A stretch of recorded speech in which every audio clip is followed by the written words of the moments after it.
G'day, Michael here. I've got both my printers running, side by side. Best of buddies. The Delta with a very fine tip doing a very large part. And it's actually going to be a similar breakout panel as I have for the Delta. But it's going to be instead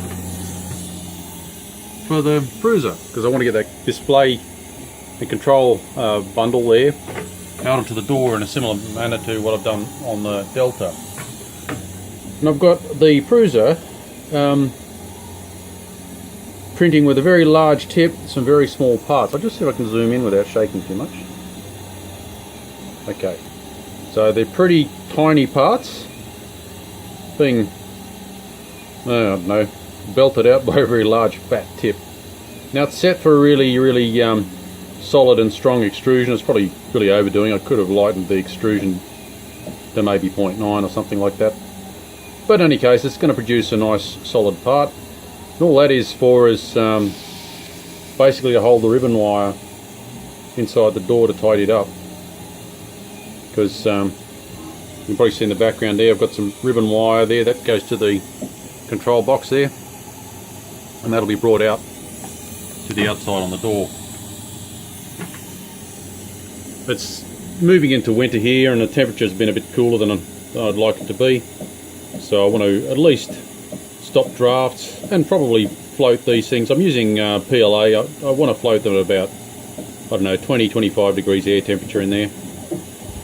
I'm a bit concerned about how the tip cooling is going to work, but with the large tip I seem to have less trouble with jamming anyway, so we'll see how it goes.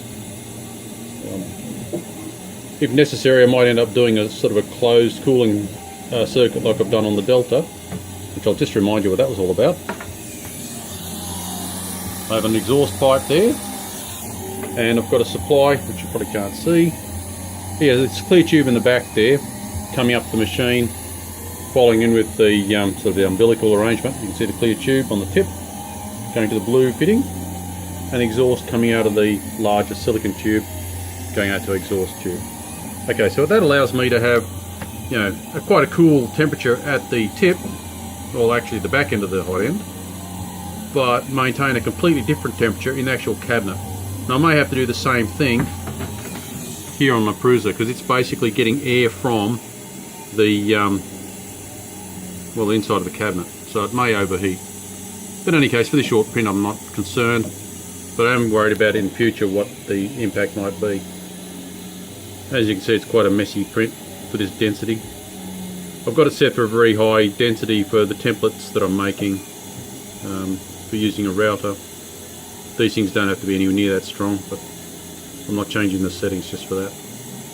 Alright, well that's it for me. Feel free to like, share, subscribe, ask a question, leave a comment.